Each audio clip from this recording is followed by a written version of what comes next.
بسرك في أسمائك الله أولا أتيتك أبدا سائلا منك ذا الأولى بعرشك يا ربي على العرش تستوي آمين. جلالا وإنشاء وملكا معتلا آمين. وباللوح والكرسي والأرض والسماء وما فيهما في البر والبر من Afa هلا Abdulrazak. ياكم الله. Bàbá wa àgbà ó nìyẹn gé ẹ dákun ẹ jẹ́ àjòkó mú fún anábì bẹ́ẹ̀. Bàbá wa Allah. bàbá ń Bariga ẹ dákun. Ẹ dákun. Bàbá wa Ṣígínní bàbá wa lókè odò ẹ dákun. Afa wa àgbà ẹ dákun ẹ jòkó mú fún anábì bẹ́ẹ̀. Ní abẹ́ àṣẹ bàbá wa àgbà lóníyangí wọ́n ní ká ní bisimilahi rahman rahim. بسم الله الرحمن الرحيم. Alhamdulillahi rabbil alamin. الحمد لله رب العالمين. الرحمن الرحيم. الرحمن الرحيم. مالك يوم الدين. ملك يوم الدين. اللهم صل اللهم صل على سيدنا محمد على سيدنا محمد وعلى آله وعلى آله وأصحابه وأصحابه وأتباعه وأتباعه وسلم وسلم. آمين. آمين. ẹ dákun torí Ọlọ́run mo yọ̀ǹda ẹ dákun ẹ jókòó mo fà nábì bẹ̀yìn ẹ dákun ẹ jókòó ẹ dákun ẹ ṣeun gan. àṣàlátù mẹ́ta là á máa ṣe gẹ́gẹ́ bí aládàá wa ń lọrin àmọ́ gẹ́gẹ́ bí ṣẹ̀ríà ṣe gbé wá béèyàn bá wà lóde tí kò sí ní ilé rẹ̀ tó ti di musafiru ọlọ́run wa ní fakituru mina salat ọlọ́run ní ká dírun kù ìrun wákàtí méjì ìrun rákà mẹ́rin ó di méjì ìwá kúrò ní ilé kọ́ ló bí in khiftum an yaftinakumul ladhina kafaru al-khawfu ló bí kọ́sírù nínú táwọn àfáà tó wá ni pé khawfu fawatil waqt látara pé ká má fi wéṣẹ àsìkò ló jẹ́ ń ṣe ní ẹyọ kan báwọn èyí náà ni ó tún jẹ́ kí n stand on the existing protocol bàbá wa àgbà lágbàjì ti bá ń dákọ̀ gbogbo àwọn àgbàlagbà bẹ̀rẹ̀ látòrí bàbá wa àgbà oníyangí. Damallahu hayatahu. ẹ gbà mí láyè gbogbo wa pátápátá mo fi bàbá oníyangí mo fi kí wa mo fi bàbá oníyangí mo fi kí wa mùdírù orílẹ̀ Musitọ̀fà. Mudiru orílẹ̀ Musitọ̀fà Oníyangí. Tahadubu ahalau fọdílà fọlá kabina. gbogbo àwa tá a wà lábẹ́ àkóso bàbá wa àgbà oníyangí mo fi bàbá oníyangí mo fi kí gbogbo wa. Mudiru orílẹ̀ Musitọ̀fà Oníyangí. mo kí bàbá ń Bariga.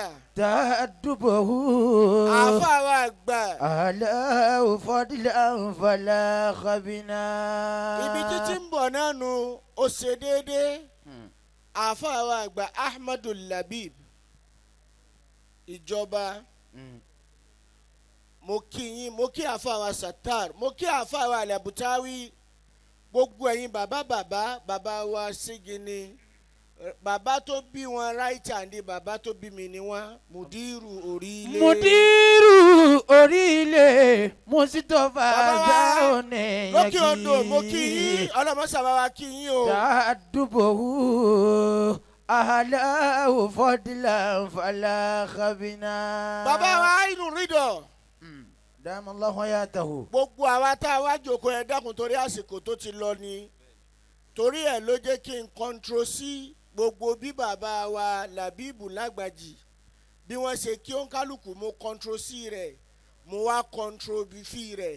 Mudiru àáfà yìí wọ́n máa ń ṣe pé àkẹ́ni kankan asalaamu alaykum wa rahmatulahi wa barakatu. Wa aleykum assalam wa rahmatulahi wa barakatu.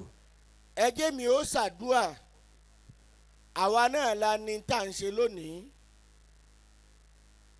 àwa la ní tá à ń ṣe lónìí àáfà wa tí wọ́n ṣe rọ́ìd ọlọ́mọ sábà wa ṣàlékún dáadáa fún yín. Àmín.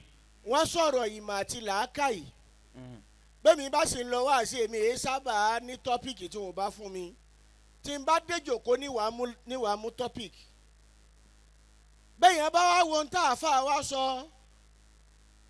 ẹlòmíì ò wá wo ń tà àti mọ̀ ẹ́ gbọ́ tẹ́lẹ̀ pé wákọ̀ bálára ṣàlẹ̀ ilmi. Ilmul alimu wa akilul akhil ikhtalafa. Man dhalladhi minhum qad arada ash-sharafa. àmọ́ wá gbọ́ pé wọ́n ní mà ju làákàyè lọ àáfà wa ń kọ̀ǹfàmù ẹ̀ fún wa pé làákàyè jùmọ̀ lọ torí rẹ̀ mo fi wá wò ó pé kí n tírìtì ahamiyatulẹ̀ akili fili ìsìlámì aládàá il-Qur'ani wa sunna. Ilmul alimi. ṣe sùúrù ọjọ́ òun wá lọ òǹkálùkù wa lónìí bàbá wa àgbà Lágbàjì òǹkálùkù lónìí tẹ́ ẹ bá wo gbólóhùn anabi Muhammad kan Sallallahu alayhi wa sallam. anabi ni wailun li ummati min ulama isu'i inú tó bá anabi nínú jẹ́jù ó wá ní ègbé kó máa bá wọn ìjọ òun min ulama isu'i látara àwọn àfàbù àáfàá wa Àgbàlagbàjì wa ń sọ fún àáfàá wa Ainu Ridọ́ pé kò sí nǹkan kan tó ṣẹ́kù alhasudu ẹni tó jẹ́ oníkèéta àwọn òwò wa nù àwọn oníkèéta wọ́n ní al-ulama àwọn àáfàá pín àwọn èèyàn sọ́nà mẹ́ta annasu kíìlà annasu salasa rọ̀sọ́fí. akilun wa ahmakun wa fajirun. mẹ́ta lèèyàn láyé inú tá a ti máa gbọ́ ni pé annasu arba alladhi ya'lam alladhi yadiri wa yadiri annahu yadiri fazalika alimu fasalu gbọ́ eléyìí annasu salasa mẹ́ta lèèyàn láyé kí là kọ́kọ́. fa akilun. alẹ́ akilu èwo ni wọ́n wà ń bẹ̀ akilun wa ahamakun wa fajirun man huwa le akil. amal akilu. onílàákàyè yẹn tá a máa kà kó làákàyè. fadinu sajiyatuhu. fadinu sajiyatuhu.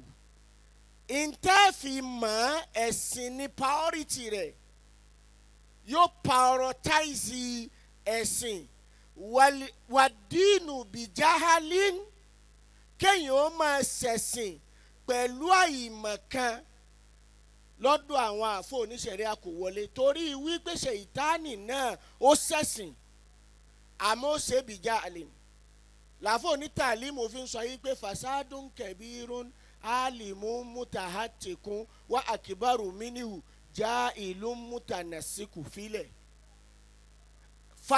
falẹ̀ ákìlù àdínù sẹ́jìyàtùhù. fatahamulu tabi'atuhu. fatahamulu tabi'atuhu.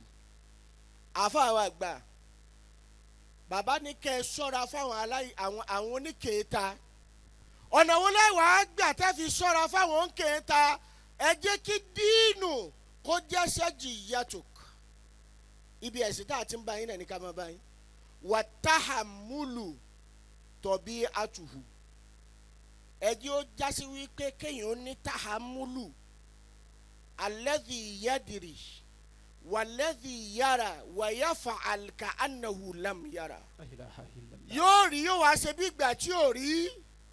wa iza takallama asaba.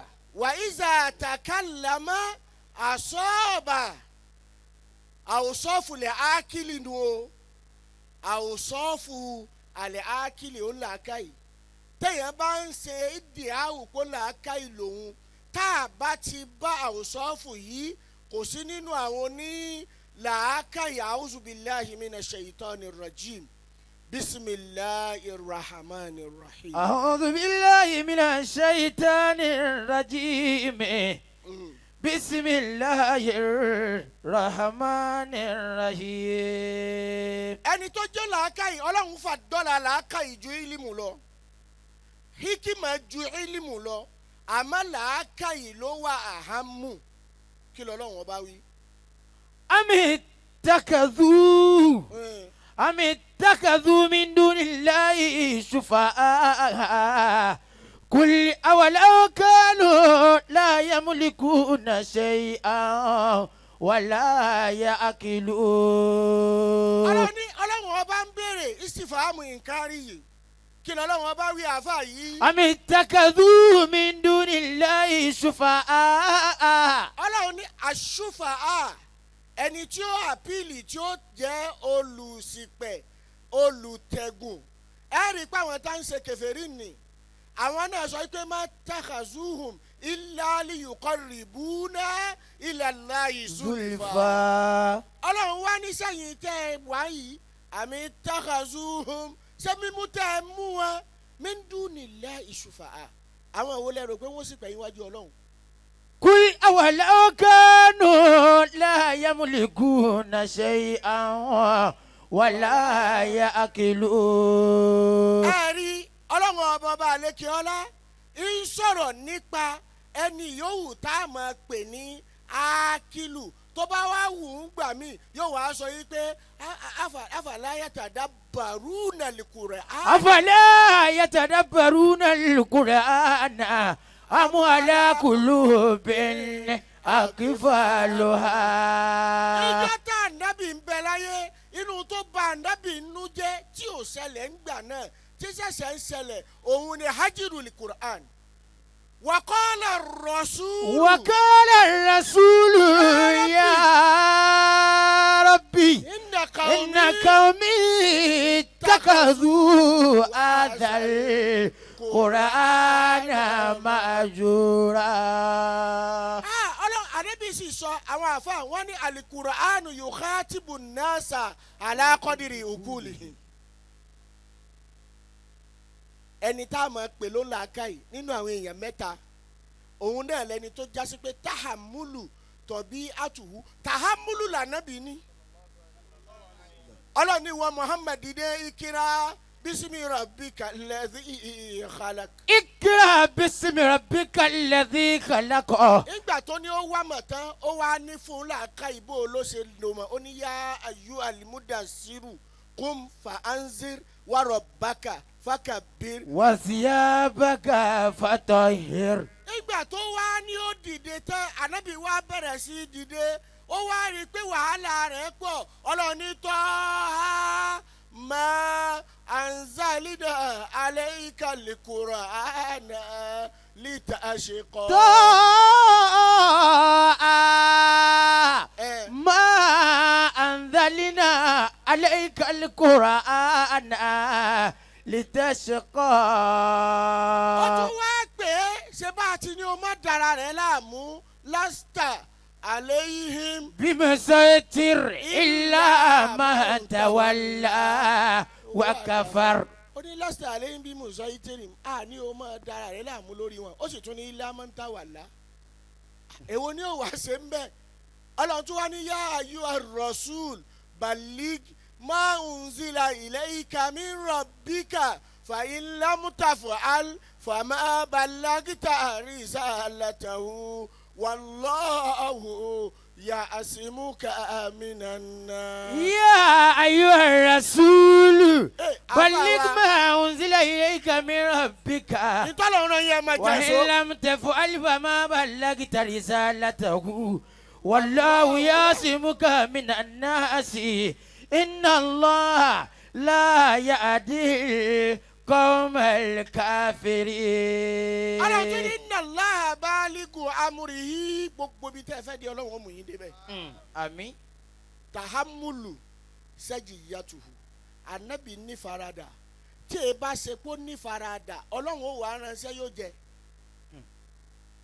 ọlọ́run ní innaka lan tahdi man ahbabta ó sì tún wí fún wa Abdullahi ibn Maktum ń bọ̀ wá ọlọ́run ní abasa watawalla anja ul ama. ó sì tún wí ọlọ́run tún wá sọ fún un pé wàyíṣe àní àmọ́ wàyíṣe kọ́ọ̀lẹ̀ ọ̀rọ̀ búkà ọlọ́run níjọ́ táwọn ọlọ́run sọ fún ọ tá a ní o sọ fún Zaidu bunu Harisi tá a sọ yín pé kó kọ́ ìyàwó ẹ lẹ̀ o ò sì wí ọlọ́run ní wàtúkú fi nàfùsíkà mallahu mubdi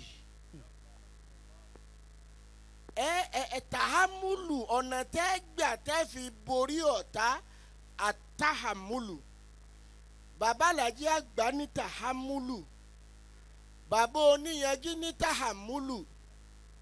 tahamulu bàbá oníyanjú wọ́n sin bàbá wọ́n sì tún sin ọmọ ẹ wá wo bọ́lọ̀ ń ṣe ní orí lónìí tẹ́ ẹ bá ti gbàgbé ìpìlẹ̀ ẹ ní ṣubú subhana rabbika. rabbil izzati amma yasifun salamu ala al-mursalin.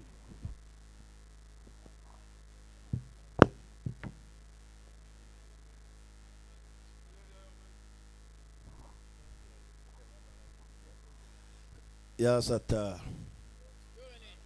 bàbá wa Alhaji àgbà lọ́mọ sábà ń sàlékún dáadáa yín bóbi tí kálukú ti wá sáàyè yìí gbàtà bá gbéra ọlọ́njà balẹ̀ dáadáa wàláì ìfẹ́ ni Sheikh Ya Sattar ń bá bọ̀ gẹ́gẹ́ báwa náà ti máa fi fẹ́ lò ó pẹ̀lú wọn Ìbàdàn ni wọ́n ti ń bọ̀ yẹn kí ni wí kíní yẹn tí a bá ti wá yọ àbọ̀ ní ẹgbẹ́ wa. bisiril fatiha. Àmín bismillahir rahmanir rahim. A ti ṣe yẹn tẹ́lẹ̀ Allah a ti ṣe yẹn tẹ́lẹ̀ a ti ṣe yẹn tẹ́lẹ̀ tánu ajáwèlúwàsí a ti ṣe yún bàbá Sigidi ti ní àsìkè yún tẹ́lẹ̀. tó bá jẹ́ pé àgbà pé àwọn afáwa ni wọ́n sọ̀rọ̀ àbá ti gbà bẹ́ẹ̀. tó bá jẹ́ àwọn ògbà àwọn ti sọ̀rọ̀. tá a bá gbà. ibi ọ̀rọ̀ wa lẹ́wọ̀n àti mọ̀ pé àwọn tí wọ́n sọ̀rọ̀ yẹn wọ́n ti sọ tó wọn. ṣùgbọ́n gbàtọ́ pé tiwa náà ni wọ́n sọ ohun fati àtàkìyàn náà ni yóò máa jọ̀rọ̀ lórí. bẹ́ẹ̀ni. lahu shiribu li yawmi wala kun shiribu yawmi ma'lumi. subhana rabbil izzati amma yasifun wa salamun ala al-mursalin walhamdulillahi rabbil alamin. afagba Ya Sattar wòlíì àgbà Ya Sattar oníwàásí àgbà tó kárí àgbà yẹn kíkún máa pa Ya Sattar. ẹja lọ́dọ̀ bàbá oníyanjú. Anakumullah.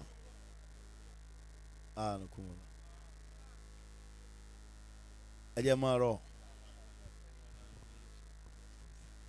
صلوا على النبي الكريم صلى الله عليه وسلم. اللهم صل على سيدنا محمد وعلى آله وأصحابه وسلم آمين.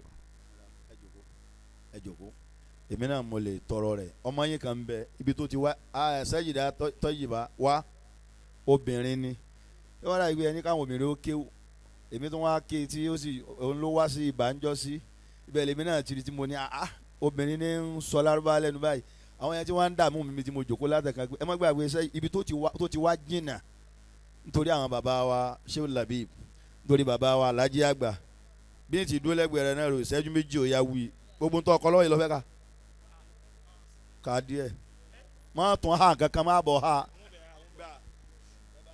أعوذ بالله من الشيطان الرجيم بسم الله الرحمن الرحيم سهرت العيون ولكن قد بعثت رسالة شوق مرحي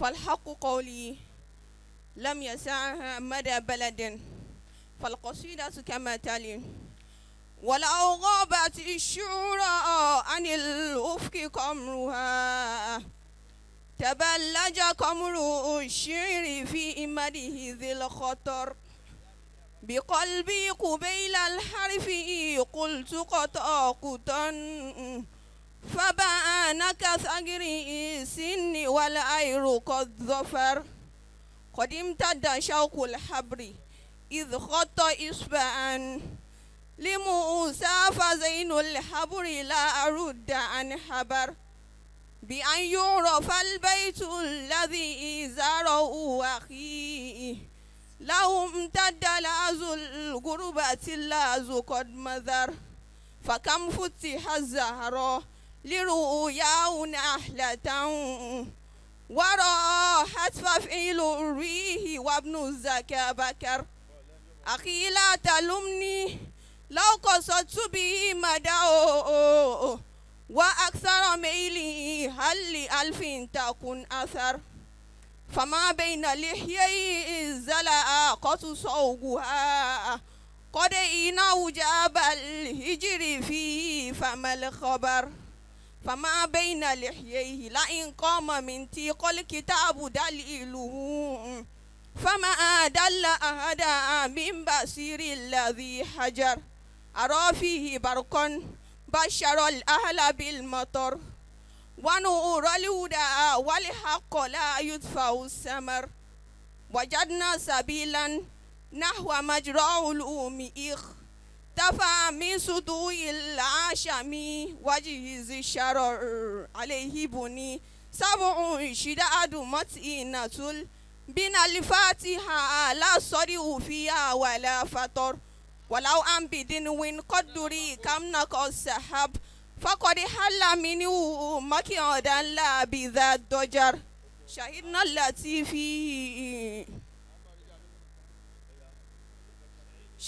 التي فيه خصالا علامة فنلنا بها الآداب بل خلق من حضر وسل يوم أكمام الصلاة وفي غد سيكسى أخيرا سندس الخير والمدر أمن كان يسعى للبضاعة بإيال مطالع مما قلت تكفي ارجع البصر أيا من درام الجار فيه وما خفاك فيه من ينم بين الورى موكد الخدر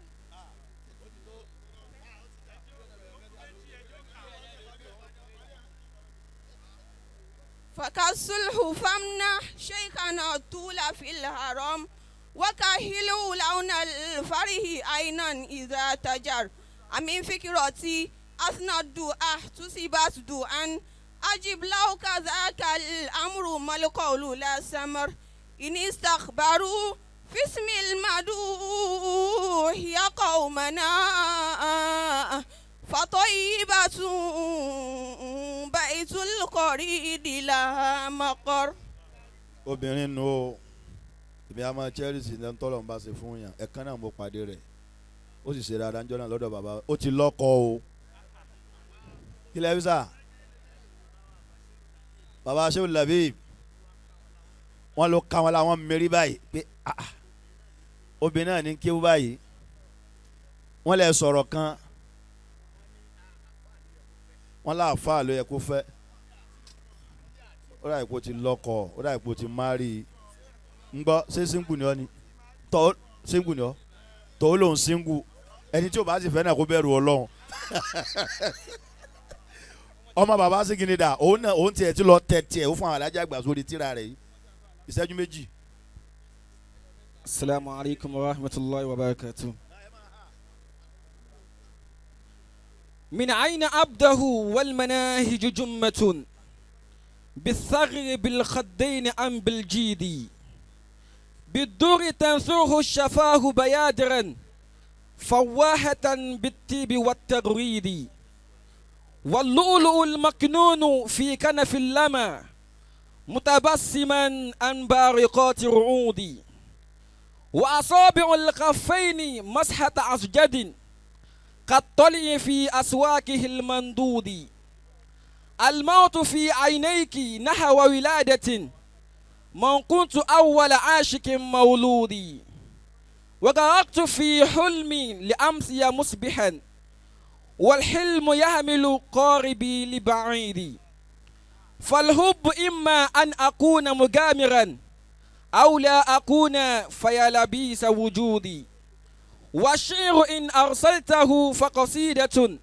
نصرية ما قبلت بقيودي أما أنا فقتيل أسنك قد قضى من غير ما قاد وغير شهودي وزيري كأقران بأني عاشق لم يأتي في لغة الهوى بجديد فبهاء أسنك فوق طاقة شاعر درجت قوافيه على الترديد فالسلام عليكم ورحمة الله.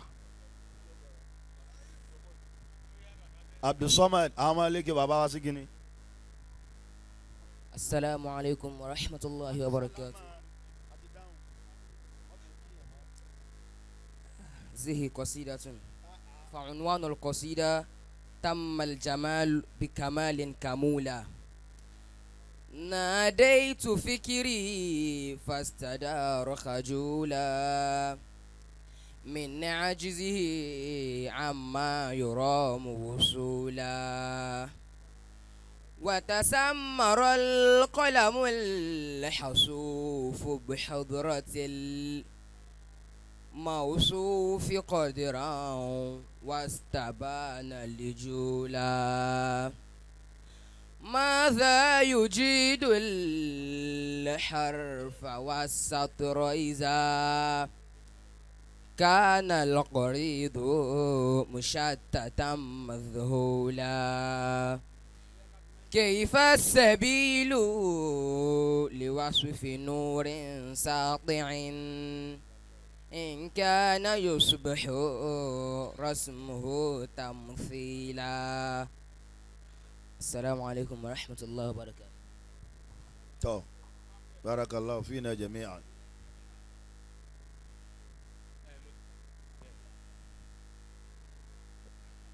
bàbá oníyanjú ní kí a yóò bọ́ anabi wa Muhammad sallallahu alayhi wa sallam. wọ́n láwọn kí àwọn bàbá wa tí wọ́n bẹ ní ìkàlẹ̀ ẹ kú ìdìde ọlọ́run jẹ́ àrí yín pẹ́ o ọlọ́run jẹ́ àrí yín pẹ́ ọlọ́run máa gbẹnu yín sọ̀rọ̀ ní gbogbo àyíká yìí tẹ́ bá wà. bàbá oníyanjú ní àkíyèsí kan tí àwọn rí látara baba Sheikh Musa Ainu Rido kò sí bí onílara ṣe lè lágbára tó kò sí bí wọ́n ṣe lè pọ̀ tó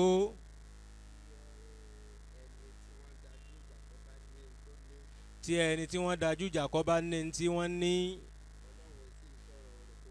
ọlọ́run ọba yìí sọ̀rọ̀ rẹ̀ kókó jẹ́ ọlọ́run ní àwọn ẹni tèmi ọlọ́run kò sí payà fún wọn láyé kò sì ní sí ìbànújẹ́ fún ọjọ́ àlìkìyàmà. ẹja gbogbo àwọn àfáàtà ń bẹ ń kalẹ̀ ń bí lẹ́ni Markazi ń bẹ ń bẹ Adabi wa ń bẹ Zomora wa ń bẹ Kọ̀dìríyà ń bẹ ń bí Tìjàníyà ń bẹ ń bí Naksabandi ń bẹ ń bí lọ́dọ̀ ẹnìkan mọ́dàrí kan olókùtù tẹ́ntọ́ wọn mọ̀ wá wá kí kódà wọn làwọn sálàfí náà tún bẹ́ ń bí lọ́dọ̀ ẹnìkan ṣoṣo wọn wá gbowó ń bẹ wọn wá nà ní àwọn àbáwọ níyan gílẹ̀ fáwọn aláṣírí wọn o kò sí ní tó dàbí àníyàn báníyàn yẹn bá ti ní kí yẹn máa so kan ẹbí pọ̀ ní mọ́dàrí kan tó lágbára ní àwọn òwò sílẹ̀ bí àwa tá à ń bẹ nínú ìjọ ìsìláàmù náà ni wọ́n níbẹ̀ tí ń ṣe lọ́nà ẹ̀ máa ń ṣe lọ bá wa Ainu Rido àgbà aburú kan ò ní ṣe yín o kò sí bẹ́ẹ̀ dó ṣe wà bẹ́ẹ̀ bá rí nǹkan kan tó nira díẹ̀ ẹ má jẹ́ kẹ́mi yín ó rú wúyẹ́ o bọ́lọ́run bá gbé ìrọ̀rùn wá a sì tún gbé dàkejì wá ọlọ́run ní ń gbé wá ẹ̀dá kan kọ́ ẹ ti wà láàyè tẹ́ ẹ ní mọ ogun ta ni mo wá ṣẹ̀ báyìí ta ni tún ń nawọ́ báyìí àbí yẹn bá sẹ́yìn yóò wá kúrò yẹn báyìí jọ àkó wọn jọ báyìí wọ́n wá náwó báyìí tí ẹ̀yin yìí ó wù àwọn púpọ̀ bàbá wọn níyanjú ló wù àwọn ẹ wò jọ́ kan ìṣọ̀kan tó kó wa jọ báwọn tọ̀hún náà bá ní nǹkan míì ṣe wọ́n ń pa àwọn àdàbíyà lọ́bẹ̀ wọ́n ń pa àwọn sọmọránà lọ́bẹ̀ bá a bá ti ń ṣe báyìí ta ló fẹ́ kọjú ìjà sí wa níbo ni ti ń bọ̀ kí ló ló ń gbé kẹnu wọ́sà ti kò kó ṣọ̀kan lọ kò sí ń ta ní ìṣọ̀kan wọn náà la ní ẹni tí ó mú ẹ ẹni tó súnmọ́ ẹ ní o ta ló sì súnmọ́ ẹ àwọn àfa àtẹ́jọ́ ń ṣẹ̀ṣẹ̀ mí náà ni wọ́n ní ẹja ṣọ́ra o.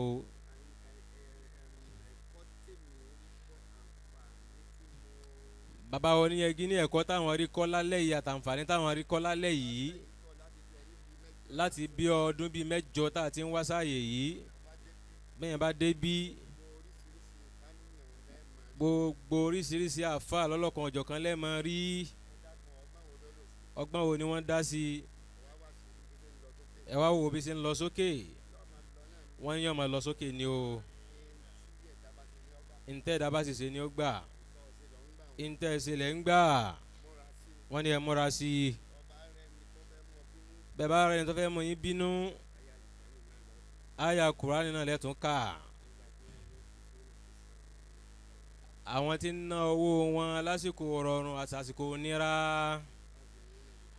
àtàwọn tí wọ́n máa gbé ìbínú míì lásìkò tí ìbínú bá dé àwọn tí ń sàmójúkù fáwọn èèyàn nígbà tí wọ́n bá ṣẹ̀ ẹ́ Ọlọ́run nífẹ̀ẹ́ ní ti bá ń ṣe dáadáa púpọ̀ o ta ló fẹ́ parí ìjà láàrin àtàfà kan adúrú wàhálà tẹ́ ṣe yìí lórí ń tẹ́ gbé dání ààyèwò lẹ́tọ́ fẹ́ máa yẹ̀wò ń bẹ̀ wọ́n ní ẹ gbàgbé ẹ̀ bẹ́ẹ̀ tí ń ṣe ni ẹ máa ṣe lọ o àwa tá ń bọ̀ lẹ́yìn káwa náà máa kọ́ṣe látara bàbá wa inú rídọ̀ ẹni bá fẹ́ lo ayé dá àǹfààní tó rí lára sẹ̀mí àfa kọ̀ọ̀kan ní kó máa wò wọ́n náà máa bá wọn lò pọ̀ bẹ́ẹ̀ àwọn èèyàn máa wá béèrè pé ta ló pé léyìí náà ń kéwù kí ló tẹ̀ ń béèrè kò síbi tẹ́mi etí rí ni irú ẹni bẹ́ẹ̀ máa ń rí jìnnà nú ayé ni wọ́n máa pẹ́ láyé ni wọ́n níbẹ̀ tí ń ṣe lọ yẹ máa ṣe lọ bẹ́ẹ̀ ẹ fi Ọlọ́run bá lẹ̀ sáàyè rẹ̀ Ọlọ́run ni ó san yín lẹ́san rẹ̀ bẹ́ẹ̀ yẹn bá ṣe dáadáa ó ṣe fún rẹ̀ ní bẹ́ẹ̀ yẹn sáàyè dá ó ṣe fún rẹ̀ ní Ọlọ́run bò ní ṣàbòsí fẹ́ nìkan tí yẹn bá ṣe ní ó bá pàdé wájú Ọlọ́run báwo ni yẹn kí làwọn sọ fẹ́ nìkan gbà táwọn ń bọ̀ láti Ìlọrin wọ́n làwọn sọ pé àwọn kìrìjú ní àwọn ìtìhádù kìrìjí wọ́n dọ́ aṣọ àṣírí bolé oníyan gígan gbogbo wọn pátápátá ń bọ̀ làwọn ti ró táwọn fi kọ́ mọ́sálásí wọ́n fi odidi oṣù kan wọ́n fi ṣe wàhálà lórí pé kàn fi donate sínú mọ́sálásí àfáà tá à ń bọ̀ wá báyìí nítorí wọ́n ná síbẹ̀ kì í sowó kékeré o kì í ṣe pé wọ́n fi ń wà nǹkan kan ntọ́lọ́ ń ṣe fún wọn náà fẹ́ kọ́ máa lékún wọ́n ti ṣàdúrà fúnra wọn already Ọlọ́run jọ máa pọ̀ sí ni o bọ́lọ̀ ń bá dúpẹ́ fẹ́ dá kéèyàn tó rò ó Ọlọ́run sì máa sórí ọlọ́kọ̀ ọ̀jọ̀ kan fún yàn Ọlọ́run náà bá wa dúpẹ́ fún yín o àlọ́pẹ́ kan tá a dù ú ẹ ṣe o a mọ̀ ọ́ lóore o àmọ́ tọ́lọ́run bá dé tí ó san yín lẹ́san yọkà àwọn ọmọ yọkà àwọn ọmọ yọkànran yọkànlú wọn wà níbo ló ṣe é sí wọn alọ́dọ̀ àfa rẹ̀ ni bàbá wa oníyan gíta náà tán sára bàbá wa alájí àgbà pátápátá yẹnyẹn gbogbo ìtàn bàbá wa tẹ̀ ní í ṣe yìí aṣọ bàbá tàná ni wọ́n gbé wọ̀ wọ́n ní báwọn bá ti bọ ẹnìkan ọ̀dá wọn mọ̀mọ́ bóúnjẹ bá pọ̀ bẹ́ẹ̀ ni tó ní bá jẹ́ kò lè jẹ́ tán yọ wá jẹ́ kù èyí táwọn bàbá wa tàná jẹ́ kù láwọn bàbá wa tẹ̀ ní í jẹ yìí bẹ́ẹ̀ ni sà Ọlọ́run jẹ́ pẹ́ wọ́n láwọn ò tí màbá yàwọn ti bẹ̀rẹ̀ sẹ́ta wọn lẹ́pọ̀ pé káwọn oníkọ́ ọmọ wa jẹ́ ìgbà míì téèyàn bá ṣe ìpele ìpele ìpele yọmọ wa jẹ lọ ṣúà bọ́lọ̀ ti ṣe bẹ́ẹ̀ fún bàbá wa alájà àgbà bọ́lọ̀ ti ṣe fún bàbá wa alájà àgbà nù ni bẹ́ẹ̀ lọ́lọ́run ṣe fún bàbá wa oníyanjú náà lọ́wọ́lọ́wọ́ báyìí ọlọ́run ó ṣe bẹ́ẹ̀ fún bàbá wa inú rídọ̀ náà ọlọ́run ó ṣe fún gbogbo jàmáà lápapọ̀ gbogbo ẹ̀yin tẹ́ dó ti àwọn àfa wa inú rídọ̀ kò sí ní tẹ́ rí lára wọn ọlọ́run náà lẹ wò lára wọn ṣébi ní pa yín ni ṣé bówó lẹ̀ ń ná ń bí ẹjẹ́ mi náà lọ bẹ̀ kìí ṣèyàn bẹ́ẹ̀ wàláhì kìí ṣèyàn bẹ́ẹ̀ lóòótọ́ ọlọ́run ó dúpẹ́ fẹ́ni kọ̀ọ̀kan wa o gbogbo àwọn obìnrin tó ń bẹ ń bí ọlọ́run ó jẹ rídùn látara àwọn ọmọ yín ọlọ́run ó jẹ rídùn látara àwọn ọmọ yín bọ́lọ́run bá sórí àṣepé báyìí fún yàn àdúrà kan ni ẹja máa tọrọ fún tọ̀hún kọ̀nà ọlọ́run ọba ní nǹkan kan kọ́kàn pààyàn pí bàbá wa yín ní orí dọ̀ ọlọ́mọ pààyàn pí báyìí èyí tá a wá ṣe lọ́dún yìí ọlọ́run já sọ pọ̀lọpọ̀ rẹ̀ ọlọ́mọ pààyàn pí o ọlọ́mọ pààyàn pí o ọlọ́run já sọ pọ̀lọpọ̀ rẹ̀ la hawla wala quwwata illa billahi al-aliyyil azim al-fatiha bismillahir rahmanir rahim alhamdulillahi rabbil alamin الرحمن الرحيم مالك يوم الدين إياك نعبد وإياك نستعين اهدنا الصراط المستقيم صراط الذين أنعمت عليهم غير المغضوب عليهم ولا الضالين آمين